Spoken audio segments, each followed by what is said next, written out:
Leo ni tarehe 2 mwezi wa 11 2025 na leo ni siku ya Jumapili na sasa hivi ni saa 4 saa 5 kasoro 6. Nasema kila mtu na IT mamlaka iliyo kuu, kwa maana hakuna mamlaka isiyotoka kwa Mungu, na ile iliyopo umeamriwa na Mungu, hivyo amwasie manake aliye kinyume. Haleluya. Sema tena, hivyo amwasie mwenye mamlaka kushindana na agizo la Mungu, nao washindanao watajipatia hukumu. Haleluya.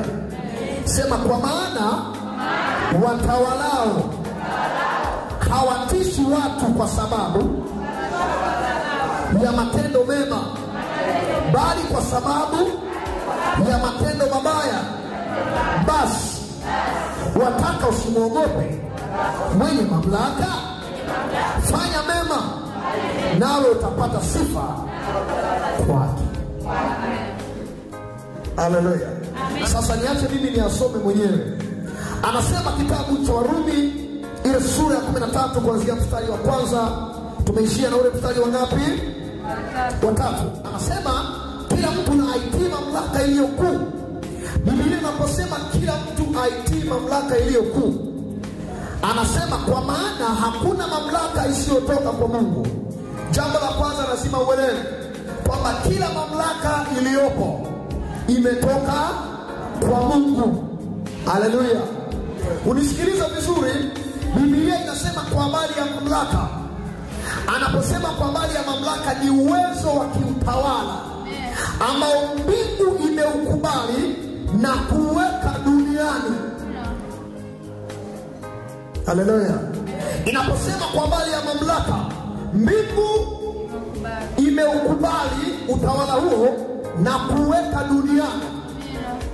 Kama vile ambavyo mbinguni kuna mamlaka, alafu mbinguni kuna kiti cha utawala. Kiti hicho cha utawala cha mbinguni anakikalia Mungu. Vivyo hivyo duniani kuna kiti cha utawala. Sisi tunakiita kiti cha urais, ambacho kinatawaliwa na binadamu kwa kibali cha Mungu. Haleluya. Kwa hiyo hii mamlaka iliyoko duniani ni mamlaka iliyoamriwa na Mungu iwepo duniani. Na Biblia inasema hata hiyo iliyopo imeamriwa na Mungu iweko duniani. Haleluya. Anasema hivyo amwasie mwenye mamlaka kushindana na agizo la Mungu. Kwa aliye kinyume na mwenye mamlaka anashindana na agizo la Mungu, nao washindanao watajipatia hukumu.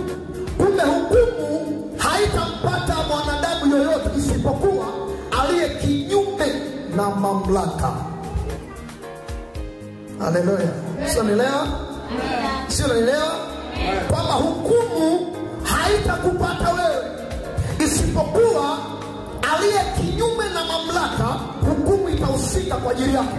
Kwamba kila mtawala aliyewekwa na Mungu au kila mamlaka iliyowekwa chini ya jua na Mungu, mamlaka hiyo haiwatishi watu wema. Anasema bali kwa sababu ya matendo mabaya. Unaona kwamba matendo mabaya sasa yataifanya mamlaka iliyoamriwa na Mungu iliyoko kwenye nchi mtishe mtu. Wataka usimwogope mwenye mamlaka. Sasa Biblia inauliza swali. Ukiona hapa kuna alama ya kuuliza, inasema hivi, je, unataka usimwogope mwenye mamlaka? Haleluya. Nini nasema? Biblia inasema wewe unataka usimwogope mwenye mamlaka. Manake unataka usimwogope askari, unataka usiogope jeshi, unataka usiogope mamlaka iliyoko juu ya nchi. Ili usiogope mamlaka hiyo lazima upende. Sijakusikia bado. Anasema hivi Biblia, wataka usimwogope mwenye mamlaka, fanya mema. Unanielewa? Fanya nini? Fanya mema nawe utapata sifa kwake. Kwamba sifa itakuja ikiwa wewe utatenda mema. Kwa hiyo wema ambao atautenda Mtanzania kwa kipindi kama hiki ndio utampa sifa na amani ndani ya moyo. Kwa hiyo hakuna kingine kitakachoamua amani ya Mtanzania isipokuwa ni mema. Kwa hiyo kutenda mema kutaitafsiri amani ndani ya kila Mtanzania popote alipo.